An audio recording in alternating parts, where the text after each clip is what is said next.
Well, folks, here again for the weekly forecast. Last week we talked about the potential for a system moving out of the western United States to move through the central southern plains and then eventually migrate itself into the central and eastern corn belt and cut off from the upper air flow. Well, the models were only off by a little over 1,000 miles as that system actually cut off over the central Rockies. Very beneficial for Nebraska because instead of us being on the backside of the low and dealing with northwest flow and scattered shower activity, we actually were able to fetch that moisture from the Gulf up into our region in a long-lived fetch that has been as the system slowly moves eastward, and therefore we were able to kick off daily thunderstorm activity. And in some locations of the state, we've already received with this system a month's worth of precipitation with more potentially to come this weekend.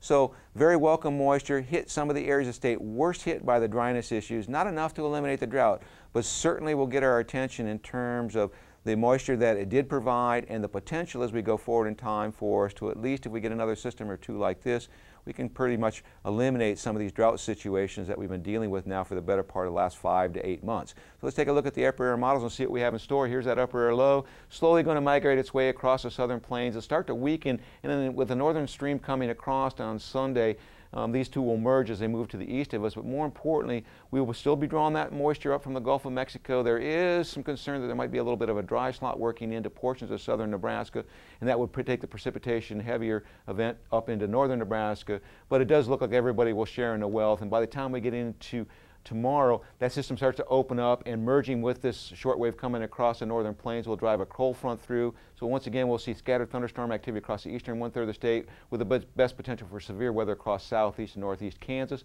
By the time we get to Monday, this system clears to the northeast of us, but it will migrate with this upper air low, bringing cool conditions across most of the northern plains, and some of that will entrain itself into northern and eastern Nebraska. So I wouldn't be surprised we'll see frost conditions develop across the state both Monday morning and Tuesday morning. And by Tuesday, you'll see that system is basically parked in the same place.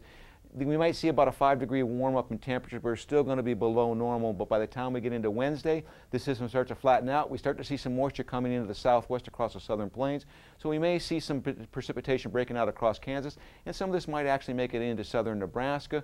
On Thursday, this system tries to deepen once again, shoots another piece of energy around it, and we'll be looking at some isolated showers across northeast and east central Nebraska. And by the time we get into Friday, this system starts to come out of the southwest, and this is our potential for the final week of the month, driving precipitation across the central plains. If we look at the temperature forecast, warmest conditions this weekend, cooling down during the early part of the week, and then a slow warm up toward the end of the week with just isolated shower activity. 8 to 14-day forecast, cooler than normal from next Thursday to the following Tuesday. And in terms of precipitation, heavy precipitation to the south of us. I would like to say that I will be on vacation through May 20th, and so Stoney will be substituting for me. I'll see you back here on May 23rd.